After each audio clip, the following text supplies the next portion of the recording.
السلام علیکم۔ رمضان المبارک میں سب سے بڑی برکت دعا کی طاقت ہے۔ قرآن پاک میں اللہ تعالیٰ فرماتے ہیں اور تمہارا رب فرماتا ہے مجھ سے دعا کرو میں تمہاری دعا قبول کروں گا۔ یہ سورہ غافر کی آیت نمبر 60 ہے۔ حدیث مبارکہ رسول اللہ صلی اللہ علیہ وآلہ وسلم بھی ہے۔ اللہ کے رسول فرماتے ہیں دعا عبادت کا مغز ہے۔ دعا کی طاقت، دعا میں یقین اور اخلاص، سب سے بڑی طاقت یقین میں ہے۔ جب انسان اپنے دل سے دعا مانگتا ہے، اللہ کی قدرت پر یقین رکھتا ہے تو وہ دعا قبول ہوتی ہے۔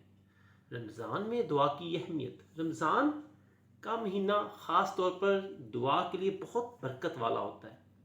اس مہینے میں اللہ کی رحمت، مغفرت اور خوشنودی کا دروازہ کھلتا ہے۔ رمضان کے آخری عشرے میں خاص طور پہ دعائیں قبول ہوتی ہیں، اس لیے اس مہینے میں زیادہ سے زیادہ دعائیں کرنی چاہیے۔ دعا دل کو سکون اور تسلی دیتی ہے۔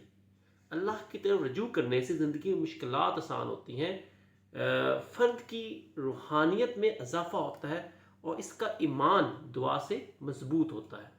حضرت سلیمان فارسی رضی اللہ تعالیٰ عنہ کون تھے؟ آپ فارس، جس کو آج کل ایران کہا جاتا ہے، ایک عظیم دانشور اور حق کے متلاشی تھے۔ آپ نے سچائی کی تلاش میں کئی ممالک کا سفر کیا اور بالآخر مدینہ پہنچ کر نبی کریم صلی اللہ علیہ وآلہ وسلم پر ایمان لائے۔ آپ کو نبی کریم صلی اللہ علیہ وآلہ وسلم نے اہل بیت کا حصہ قرار دیا، جو ایک عظیم شرف ہے۔ رسول اللہ صلی اللہ علیہ وآلہ وسلم کی حدیث مبارکہ ہے، سلمان تم اہل بیت میں سے ہو۔ یہ ابن ماجہ کی حدیث نمبر 3717 ہے۔ حضرت سلمان فارسی رضی اللہ تعالیٰ عنہ کی قربانیاں، حق کی تلاش میں ایک طویل سفر۔ آپ نے مجوسی مذہب، نصرانیت اور دیگر مذاہب کو چھوڑ کر اسلام کو قبول کیا، غلامی میں چلے گئے لیکن سچائی کی تلاش نہ چھوڑی۔ غزوہ خندق کا مشورہ، جب مدینہ پر کفار نے حملہ کیا تو حضرت سلمان فارسی نے فارس کی جنگی حکمت عملی کے مطابق خندق کھودنے کا مشورہ دیا۔ نبی کریم صلی اللہ علیہ وآلہ وسلم نے آپ کے مشورے کو اہمیت دی، اس کو قبول کیا اور یہی جنگی تدبیر فتح کا سبب بنے۔ سلمان فارسی رضی اللہ تعالیٰ عنہ کی سادگی اور ذات، مولا علی کرم اللہ وجہہ کے دور خلافت میں آپ مدائن کے گورنر بنے۔ مولا علی نے آپ کو مدائن کا گورنر بنا کے بھیجا۔ حضرت سلمان فارسی نے انتہائی سادہ زندگی گزارتے تھے۔ آپ گورنر ہوتے ہوئے مزدوری کرتے تھے اور اپنی روزی روٹی کماتے تھے۔ دنیاوی دولت کو کبھی اہمیت نہیں دی اور ہمیشہ آخرت کی تیاری میں لگے رہے اور اہل بیت سلام اللہ علیہ کے ہمیشہ وفادار رہے۔ رسول اللہ صلی اللہ علیہ وآلہ وسلم کے بہترین صحابہ میں قرار پائے اور ہمیں بحیثیت مسلمان حضرت سلمان فارسی سے علم، قربانی اور سادگی کا درس لینا چاہیے۔ مسئلہ، کیا روزے میں مسواک اور ٹوتھ پیسٹ استعمال کر سکتے ہیں؟ اس کے بارے میں ہمیں کیا حکم ہے اور کیا ایسا کرنے سے کہیں روزہ ٹوٹ تو نہیں جاتا؟ قرآن پاک میں اللہ فرماتے ہیں اور تم اپنے آپ کو قتل نہ کرو، بے شک اللہ تم پر مہربان ہے۔ یہ سورہ نساء کی آیت نمبر 29 ہے اور حدیث مبارکہ ہے روزے میں مسواک کرنا جائز ہے بشرطے کہ اس سے روزہ متاثر نہ ہو۔ رسول اللہ صلی اللہ علیہ وآلہ وسلم نے صحیح مسلم میں یہ حدیث فرمائی ہے کہ روزہ میں مسواک کی جا سکتی ہے۔ اب فقہی حکم ہے، مسواک کرنا روزے میں جائز ہے، مگر اس بات کا خیال رکھنا ضروری ہے کہ مسواک کرتے ہوئے کوئی پانی یا ذائقہ حلق میں نہ جائے۔ اگر مسواک یا ٹوتھ پیسٹ کچھ حلق میں پہنچ جائے تو روزہ ٹوٹ جائے گا، لیکن اگر حلق میں کچھ نہ جائے تو روزہ برقرار رہے گا۔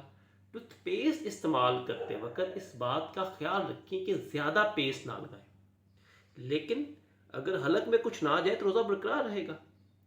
اور اگر ضروری سمجھیں تو صرف پانی سے دانتوں کو صاف کریں یا کم مقدار میں ٹوتھ پیسٹ کا استعمال کریں۔ اگر ہم نتیجے پہ پہنچیں تو مسواک اور ٹوتھ پیسٹ استعمال کرنا جائز ہے، بشرطے کہ آپ ہیومن بینگ اس بات کا خیال رکھیں کہ کچھ بھی حلق میں نہ جائے، جو روزے کا مقصد ہے وہ ختم نہ ہو۔ اور مسواک کرنا سنت بھی ہے، اور رمضان میں یہ سنت خاص طور پر مستحب ہے تاکہ زبان اور آج کا وظیفہ دل کی بے چینی، پریشانی اور